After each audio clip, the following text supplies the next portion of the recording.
حافظ ابن قیم رحمۃ اللہ علیہ فرماتے ہیں کہ نگاہ کا تیر جب پھینکا جاتا ہے تو پھینکنے والا قتل ہو جاتا ہے خود پہلے ہی۔ وجہ یہ ہے کہ نگاہ ڈالنے والا دوسری نگاہ کو اپنے زخم کا مداوا سمجھتا ہے، پہلے نگاہ ڈالتا ہے تو قتل ہو جاتا ہے روحانی طور پر، پھر سمجھتا ہے دوسری نگاہ ڈالوں گا تو میرے اندر ٹھنڈک پڑ جائے گی، حالانکہ وہ زخم کو زیادہ گہرا کر دیتے ہیں۔ اور ابن قیم رحمۃ اللہ ایک بڑا واضح اصول بتا دیا، آسان سی بات بتا دی، فرمایا کہ آنکھ بند کرنا آسان ہے مگر بات کی تکلیف کے اوپر صبر کرنا بڑا مشکل کام۔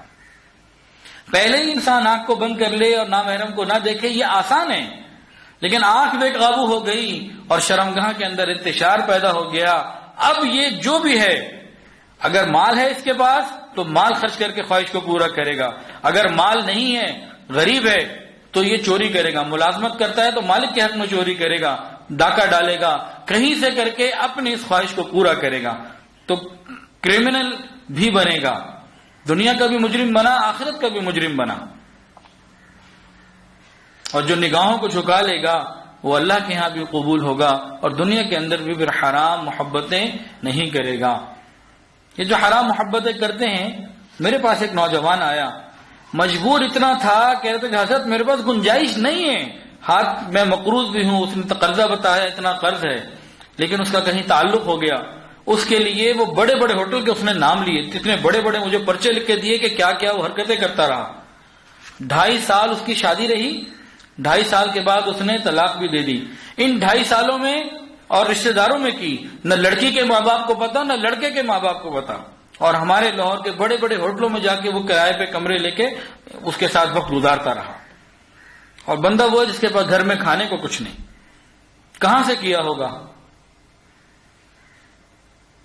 تو نگاہ کی حفاظت، آنکھوں کو پہلے بند کر لینا آسان، بات کی تکلیفوں سے پھر مشکل۔ اس کے بعد اس نے 2 دفعہ خودکشی کی کوشش کی، اور بالکل ینگ ایج ہے اس کی، پھر بہرحال آیا، توبہ کی۔ تو پہلی ہی نظر جھکا لینا آسان، بعد میں جو تکلیفیں آتی ہیں ان پہ صبر کرنا، ان کو برداشت کرنا بڑا مشکل کام۔ انسان ایسی دلدل میں پھنس جاتا ہے پھر نکل نہیں سکتا۔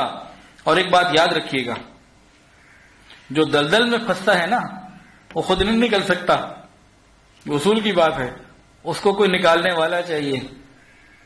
دلدل میں پھنسا ہوا، دیکھیں ایک ہوتا ہے پھنسنا، ایک ہوتا ہے دھسنا۔ تو دلدل کے اندر انسان پھنستا کم ہے، دھستا زیادہ ہے۔ تو جو پھنسا ہوا آدمی ہے نا وہ ہاتھ پیر مارے تو شاید حالات سے نکل جائے، لیکن جو دھسا ہوا ہوتا ہے اس کو نکالنے والا کوئی چاہیے، اور یہ نکالنے والے کون؟ یہ اللہ والے ہوتے ہیں۔ ان کی مجالس میں بیٹھنا، ان کے پاس آنا، ان کو دیکھنا، ان کی باتوں کو سننا، یہ دھسے ہوئے انسانوں کو دلدل سے نکال دیتے ہیں۔